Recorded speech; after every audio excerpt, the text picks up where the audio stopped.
Hello बच्चों, आज की कक्षा में आपका स्वागत है। आज हम लोग बसंत भाग 3 का पाठ 7 क्या निराश हुआ जाए के आगे का अंश पढ़ते हैं। इस पाठ के लेखक हैं हजारी प्रसाद द्विवेदी जी। उन्होंने इस पाठ में आज के निराशा युक्त वातावरण पर चिंता व्यक्त करते हुए निराश न होने की सलाह दी है। आशावादी लेखक के अनुसार भारत को अभी महान बनने की संभावना अभी क्षीण नहीं हुई है। अखबार में चोरी, डकैती, भ्रष्टाचार आदि की खबरें पढ़कर लगता है कि देश में कोई भी ईमानदार व्यक्ति अब रह नहीं गया है। दूसरों में दोष देखने की जो प्रवृत्ति है वो लोगों में बढ़ती जा रही है। जो जितना ही बड़े पद पर आसीन है उसमें उतना ही अधिक दोष नज़र आता है। काम करने वाले व्यक्ति के कामों को भुला दिया जाता है और उनके अच्छे कार्यों को भुला दिया जाता है और अच्छे कार्यों को भुला देते हैं और बुरे कार्यों को ज़्यादा याद किया जाता है। यह चिंता की बात है। लेखक कहते हैं कि अगर आज का माहौल देखें तो समाचार पत्र में ऐसी खबरें छपती हैं कि लगता है कि मेहनत करने वाले श्रमजीवी पिस रहे हैं और फरेब करने वाले फल फूल रहे हैं। लोग ईमानदारी को अब मूर्खता का पर्याय समझने लगे हैं। मानवीय मूल्यों के प्रति लोगों की आस्था बदलने लगी है।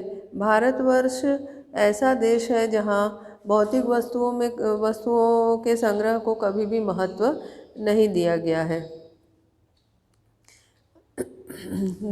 यहाँ पे आंतरिक गुणों को विशेष महत्व दिया गया है। लोभ, मोह, काम और क्रोध आदि मनुष्य के स्वभावगत भावनाएं हैं जो कि उसके अंदर व्याप्त होती हैं। वह जो है इन सभी को कभी भी महत्व नहीं देता है। पर उसमें वह उन्हें संयम के बंधन में बांधकर रखे रहने का प्रयास करता है।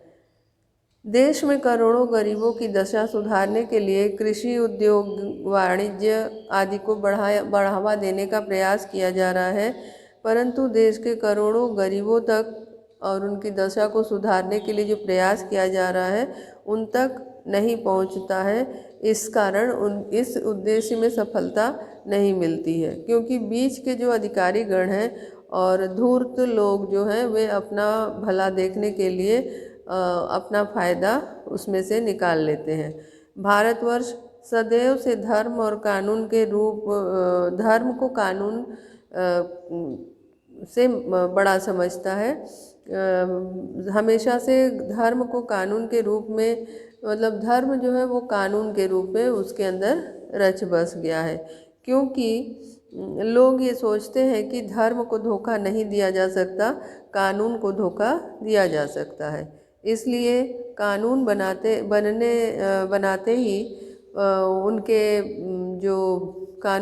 ही उसकी जो कमज़ोरियां हैं उसको खोज कर उससे बचने के उपाय लोग खोज लेते हैं। पुराने संस्कारों को घिसा पिटा एवं रूढ़िवादी मान लेने से भी भ्रष्टाचार बढ़ा है। समाज में भ्रष्टाचार की अधिकता इसीलिए हुई है कि पुराने नियमों को लोगों ने रूढ़िवादिता मान लिया है। केवल कानून बना लेने मात्र से ही उससे भय नहीं होगा, माने लोगों के अंदर उससे भय करने की प्रवृत्ति नहीं होगी और इससे भ्रष्टाचार भी समाप्त नहीं होगा। इसके लिए धर्म को महत्व देना चाहिए। लोग कानून की अपेक्षा धर्म से ही डरते हैं। अब भी सेवा, ईमानदारी, सच्चाई के मूल्य बने हुए हैं, वे दबे नहीं हैं और न कभी नष्ट होंगे। समाचार पत्रों में व्याप्त भ्रष्टाचार के प्रति जो आक्रोश है इस बात को साबित करता है। इसमें कि हम लोग जो है उसे पसंद नहीं करते और उसका भंडाफोड़ करना चाहते हैं।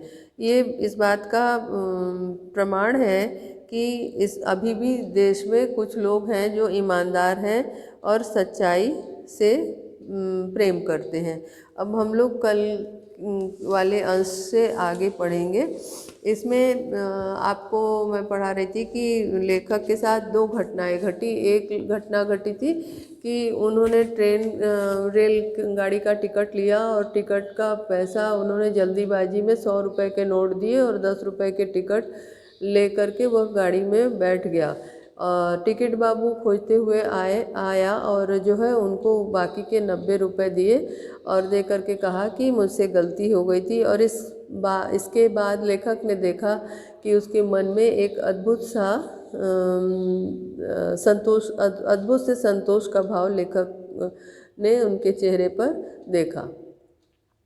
दूसरी घटना तब घटित होती है कि जब लेखक बस से अपने परिवार को लेकर कहीं जा रहे थे और बीच में ही बस खराब हो जाती है। वो जो है बस का ड्राइवर जो माने बस का कंडक्टर साइकिल लेके जाता है और लोग उसके ऊपर आशंका करने लगते हैं कि वो कहीं से गुंडों को बुला लाएगा और बस वालों को लूट लिया जाएगा। और इस तरह से सभी ड्राइवर को पकड़ के घेर के रखते हैं और वह ड्राइवर जो है लेखक के सामने गिड़गिड़ाता है कि मुझे बचा लीजिए, ये लोग मुझे मार डालेंगे। लेखक को भी मन में डर था कि शायद जनता की बात, जो बस के यात्री उनकी बात सही हो, फिर भी उनके मन में दया आई और उन्होंने उन यात्रियों से निवेदन किया कि आप ऐसा न करें। अब इसके पश्चात जो है थोड़ी देर बाद क्या देखते हैं कि कंडक्टर एक बस लिए चला आ रहा है और आकर के साथ में कुछ पानी और दूध लेके आता है और कहता है बस ख़राब हो गई थी इसीलिए ये मैं दूसरी बस लेके आया और बच्चे रो रहे थे इसीलिए उनके लिए दूध भी मैं ले आया। तो इस तरह से लेखक कहते हैं कि अभी भी समाज से जो है ईमानदारी गई नहीं है। ये हमारी सोच गलत है कि हम समझते हैं कि समाज में अब ईमानदारी है ही नहीं।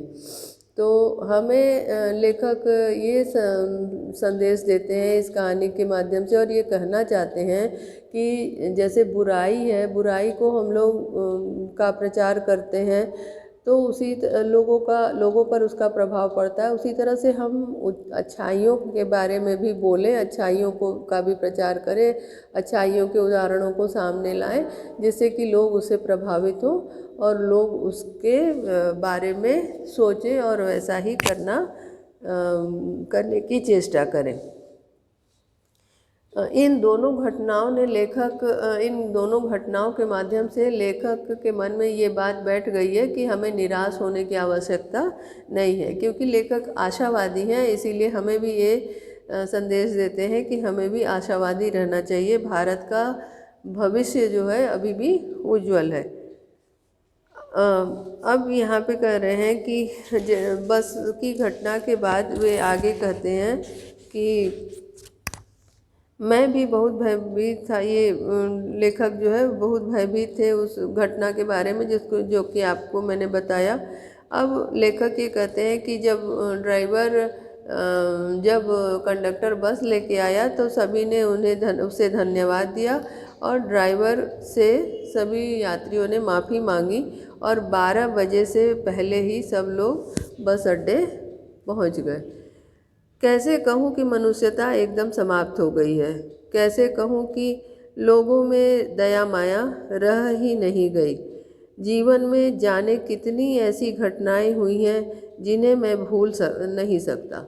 लेखक कहते हैं कि इन उदाहरणों के माध्यम से हम ये नहीं कह सकते हैं कि हम देश से जो है हमारे सच्चाई चली गई है, ईमानदारी चली गई है, अब कोई दुनिया में ईमानदारी रह नहीं गई है, ये हम नहीं कह सकते हैं। जीवन में जाने कितनी ऐसी घटनाएं घटित हुई हैं जिन्हें मैं भूल नहीं सकता। लेखक कहते हैं कि हमारे जीवन में कई घटनाएं ऐसी घटित हो चुकी हैं जिन्हें मैं कभी भी भूल नहीं सकता। ठगा भी गया हूँ, धोखा भी खाया है, परंतु बहुत कम स्थलों पर विश्वासघात नाम की चीज़ मिलती है।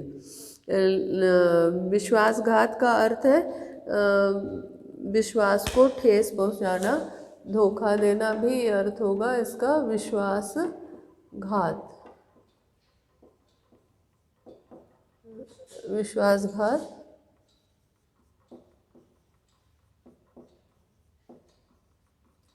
विश्वासघात विश्वास को तोड़ना है इसका अर्थ। मतलब कहते हैं कि हमने जीवन में धोखा भी खाया है, ठगा भी गया हूँ और लोगों ने हमारे साथ विश्वासघात भी किया है। हाँ, विश्वासघात माने विश्वास को तोड़ना। ठीक है। नाम विश्वासघात नाम की चीज़ मिलती है, केवल उन्हीं बातों का हिसाब रखो जिनमें धोखा खाया है तो जीवन कष्ट हो जाएगा। लेखक क्या कर रहे हैं, मैंने जीवन में मुझे मेरे साथ लोगों ने विश्वासघात भी किया, मैं धोखा भी जीवन में खाया हूँ, मैं ठगा भी गया हूँ, परंतु उसे याद नहीं रखता। और हमें भी ये कहते हैं कि हमें भी ये याद नहीं रखना चाहिए। अगर हम हमेशा ये याद रखेंगे तो जीवन कैसा हो जाएगा, कष्टकर हो जाएगा।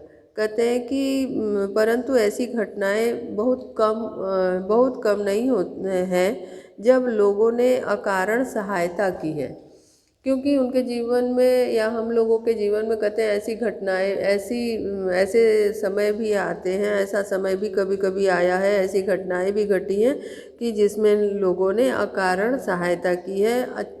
बिना कोई कारण के लोग आगे बढ़कर आए हैं सहायता करने के लिए, ऐसी भी घटना कभी कभी हमारे साथ घटती है। निराश मन को ढाढ़स दिया है। और ऐसे लोग जो कि जिनके साथ हमारा कोई संपर्क नहीं है, उन्होंने भी आगे बढ़कर हमारी निराशा में हमें ढाढ़स बंधाया है, हमें सांत्वना उन्होंने दी है और हिम्मत बधाई है। कविवर रविंद्रनाथ ठाकुर ने अपनी प्रार्थना गीत में भगवान से प्रार्थना की थी कि संसार में केवल नुकसान ही उठाना पड़े, धोखा ही खाना पड़े, तो ऐसे अवसरों पर भी हे प्रभु मुझे ऐसी शक्ति दो कि मैं तुम्हारे ऊपर संदेह न करूं। लेखक कहते हैं कि रविन्द्रनाथ ठाकुर की एक प्रार्थना गीत का उदाहरण देते हैं। कहते हैं कि रविन्द्रनाथ ठाकुर ने अपनी प्रार्थना गीत में कहा है, ईश्वर से प्रार्थना की है कि अगर हम जीवन में हमें नुकसान भी कोई पहुंचाए, मैं ठगा भी जाऊं, धोखा भी खाना पड़े, तब भी हे प्रभु मुझे ऐसी शक्ति देना कि मैं कभी भी तुम्हारे ऊपर संदेह न करूं। मनुष्य की बनाई विधियां गलत नतीजे तक पहुंच रही हैं तो इन्हें बदलना होगा। और कह रहे हैं कि यदि मनुष्य की बनाई हुई जो विधियां हैं, यानी कि मनुष्य के बनाए हुए जो नियम हैं, वह यदि गलत नतीजे तक पहुंच रही है तो हमें प्रयास करना होगा उन्हें बदलने का। लेकिन अब भी आशा की ज्योति बुझी नहीं है। अभी भी आशा की ज्योति बुझी नहीं है, माने आशा कम नहीं हुई है। आशा हमें निराश नहीं होना चाहिए, हमें आशा बनाए रखना चाहिए। महान भारतवर्ष को पाने की संभावना बनी हुई है, बनी रहेगी, क्योंकि महान भारतवर्ष को पाने की संभावना जो है, भारतवर्ष की महानता पहले भी थी और आज भी है और आगे भी रहेगी, इसमें कोई संदेह की बात नहीं है। मेरे मन निराश होने की ज़रूरत नहीं है।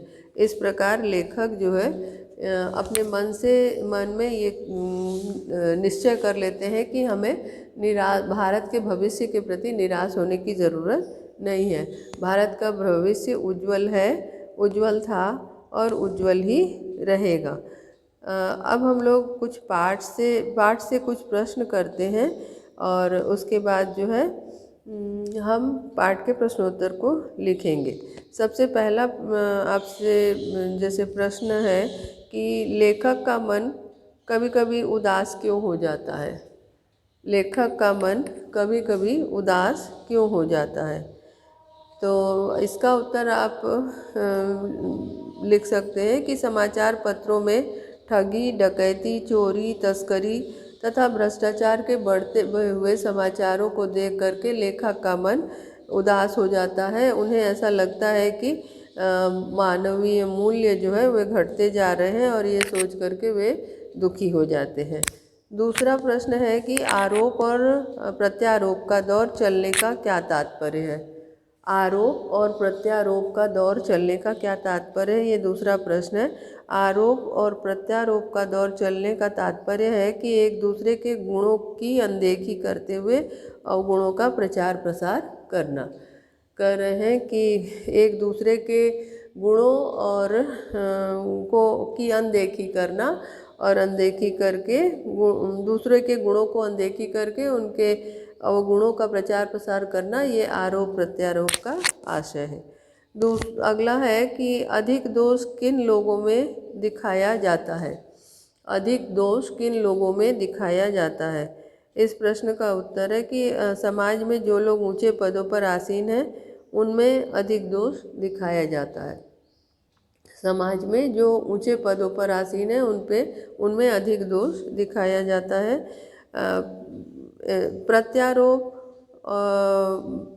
और संदेह का पर्याय शब्द क्या है। प्रत्यारोप का शब्द है दूसरे पर को दोषी ठहराना और संदेह का है शक। अब प्रश्न है कि वर्तमान के माहौल में क्या गिरावट आई है। वर्तमान के माहौल में क्या गिरावट आई है। इस प्रश्न का उत्तर है कि वर्तमान के माहौल में यह गिरावट आई है कि मेहनतकश, ईमानदार तथा भोले भाले लोग परेशान हैं तथा छल फरेब करने वाले सुखी हैं। वर्तमान में सच्चाई वर्तमान में के माहौल में ये परिवर्तन आया है, ये गिरावट आई है कि मेहनतकश, ईमानदार और भोले भाले इंसान परेशान हैं और जो छल फरेब कर रहे हैं वे सुखी हैं। अगला प्रश्न है सच्चाई किन लोगों के हिस्से की बनकर रह गई है। सच्चाई किन लोगों के हिस्से की बनकर रह गई है। वर्तमान में सच्चाई धर्म से डर रखने वाले तथा असहाय लोगों के लिए की बनकर रह गई है। वर्तमान समय का माहौल ऐसा है कि सच्चाई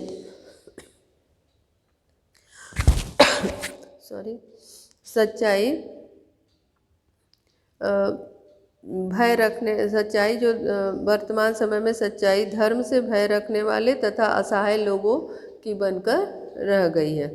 अब अगला प्रश्न है इस वातावरण में लोगों की आस्था किस प्रकार प्रभावित हो रही है। जो अभी देश का वातावरण है इसमें लोगों की आस्था किस प्रकार प्रभावित हो रही है। इस ऐसे वातावरण में जीवन के महान मूल्यों, साहस, ईमानदारी, सत्य, कर्तव्य निष्ठा आदि से लोगों का विश्वास उठता जा रहा है। ऐसे वातावरण में जीवन के महान मूल्यों, सच्चाई, ईमानदारी, सत्य, कर्तव्य निष्ठा से लोगों की जो आस्था है, विश्वास है लोगों का, वो उठता जा रहा है। एक प्रश्न है कि ऐसा माहौल बनने का क्या कारण है हो सकता है, अपने विचार लिखिए। ऐसा माहौल बनने का क्या कारण हो सकता है, अपने विचार लिखिए। इस प्रश्न का उत्तर है कि समाज में बढ़ती ठगी, डकैती, चोरी, तस्करी, भ्रष्टाचार, लूटमार आदि बढ़ रही है और इस कारण वर्तमान में के माहौल में ऐसा हो रहा है। फिर से एक बार बता दे रही हूँ उत्तर कि समाज में बढ़ती ठगी, डकैती, चोरी, तस्करी, भ्रष्टाचार और लूटमार आदि बढ़ रही है और इस कारण वर्तमान में माहौल ऐसा हो रहा है। निरीह का अर्थ है लाचार और श्रमजीवी का अर्थ है बेबस। अब आपका अगला जो वो है अवतरण है उससे जो है कुछ प्रश्न है कि इसमें जो प्रश्न है कि देश में कायदा कानून क्यों बनाया जाता है। देश में कायदे कानून क्यों बनाए जाते हैं। देश में कायदे कानून इसलिए बनाए जाते हैं जिससे करोड़ों गरीबों की दशा में सुधार हो सके। देश में कायदे कानून इसलिए बनाए जाते हैं कि करोड़ों गरीबों की दशा में सुधार हो सके। इसके पश्चात अगला प्रश्न है इस काम में लगे लोगों का मन पवित्र न होने का क्या परिणाम होता है। इस काम में लोगों का मन पवित्र न होने का क्या परिणाम होता है? इस काम में लगे लोगों का मन पवित्र न होने का परिणाम यह होता है कि वे मूल लक्ष्य को भूल जाते हैं और अपनी ही सुख सुविधा की ओर अधिक ध्यान देने लगते हैं। इस काम में लगे लोगों का मन पवित्र न होने के कारण परिणाम यह होता है कि वे मूल लक्ष्य को भूल जाते हैं और अपनी सुख सुविधा के ऊपर वे विशेष रूप से ध्यान देने लगते हैं। अब अगला प्रश्न है कि देश में बने कायदे कानून किन से प्रेरित होते हैं? देश में बने कायदे कानून किन से प्रेरित होते हैं?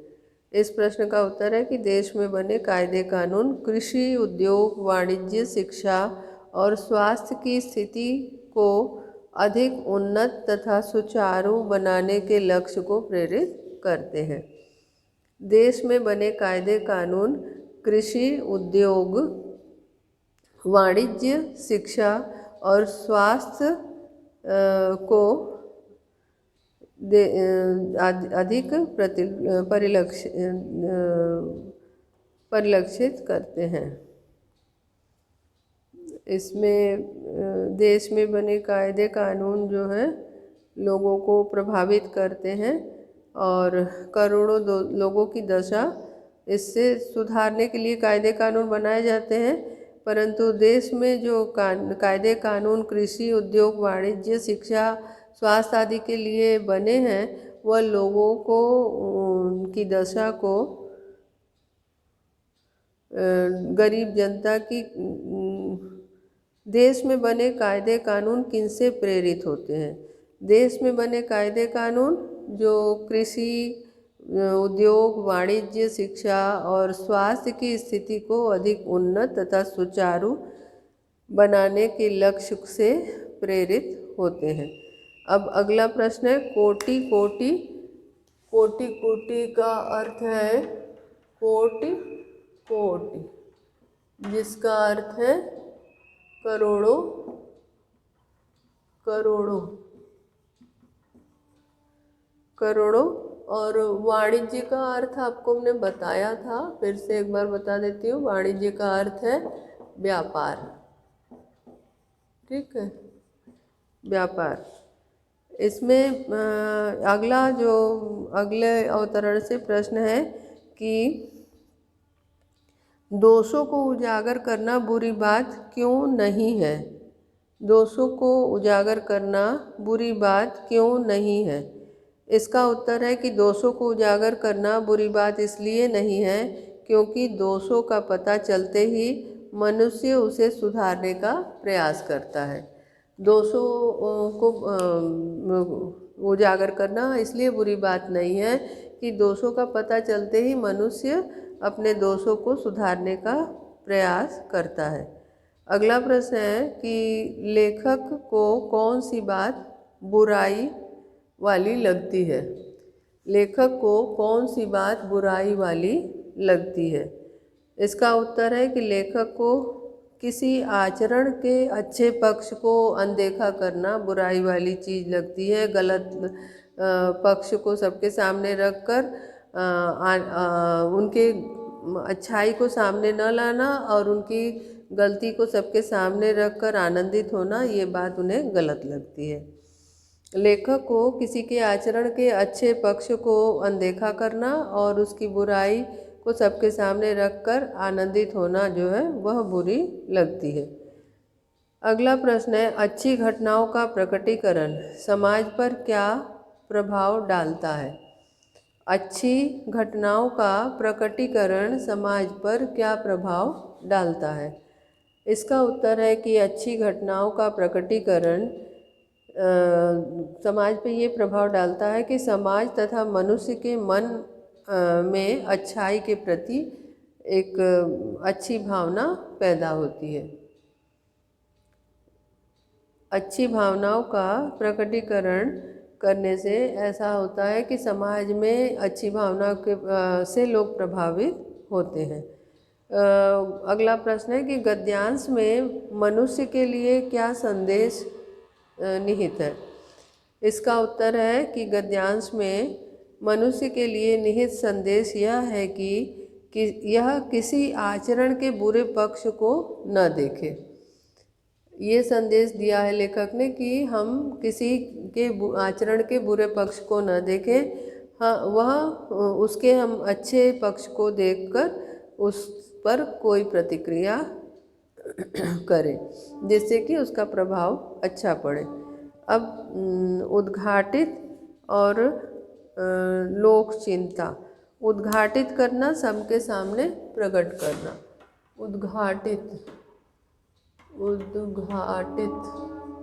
उद्घाटित करना यानी कि सबके सामने प्रकट करना, सबके सामने प्रकट करना, सबके सामने प्रकट करना। और उसके बाद लोक चिंता, लोगों का मस्तिष्क, लोक चित्त, इसका अर्थ है लोक चित्त का अर्थ है लोगों का मन। लोक चित्त का लोगों का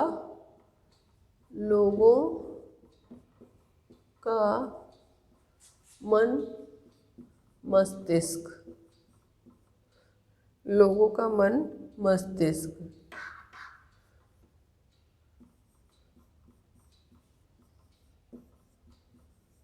लोगों का मन मस्तिष्क, ठीक है, लोगों का मन मस्तिष्क। इसका अर्थ है अगले अवतरण से प्रश्न है कि नौजवान ड्राइवर को क्यों मारना पीटना चाहते थे।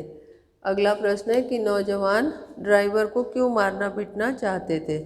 इस प्रश्न का उत्तर है कि यात्री और नौजवान बस ड्राइवर को इसलिए मारना पीटना चाहते थे क्योंकि वे सोच रहे थे कि ड्राइवर और कंडक्टर ने उनके साथ धोखा किया है।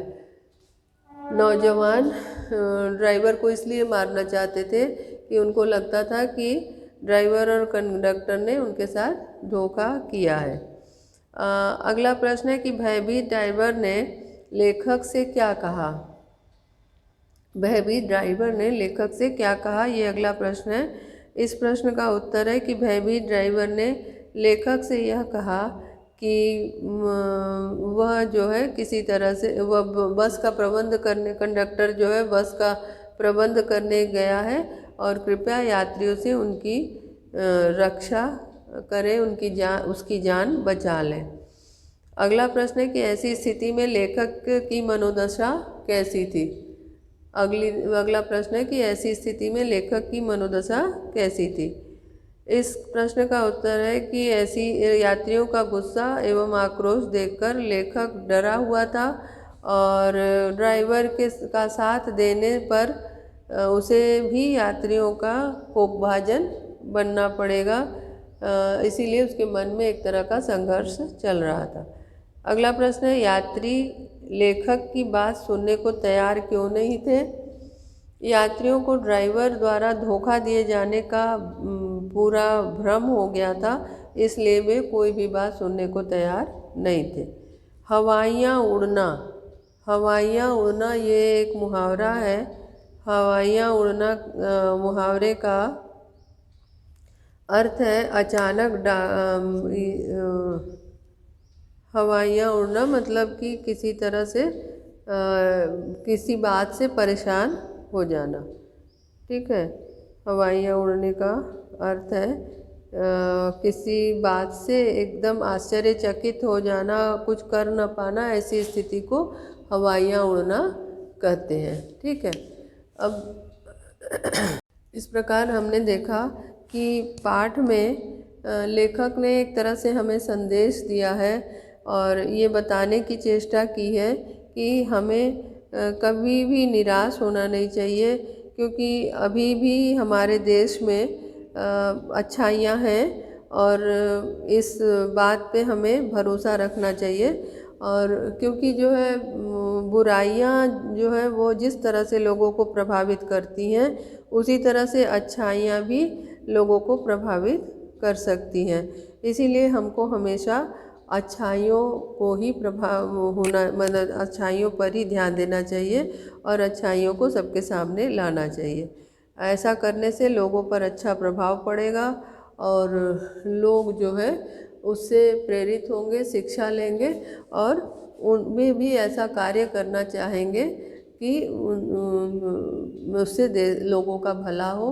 क्योंकि अभी भी बहुत सारे लोग ऐसे हैं जिनके अंदर ईमानदारी है और हमें ये सोचकर कभी भी निराश होना नहीं चाहिए। देश के भविष्य, उज्जवल भविष्य की कामना और कल्पना करते रहना चाहिए और लगातार उसमें सुधार, उसकी स्थिति में सुधार का प्रयास करना चाहिए। आज बस इतना ही, शेष अगली कक्षा में पढ़ेंगे। धन्यवाद।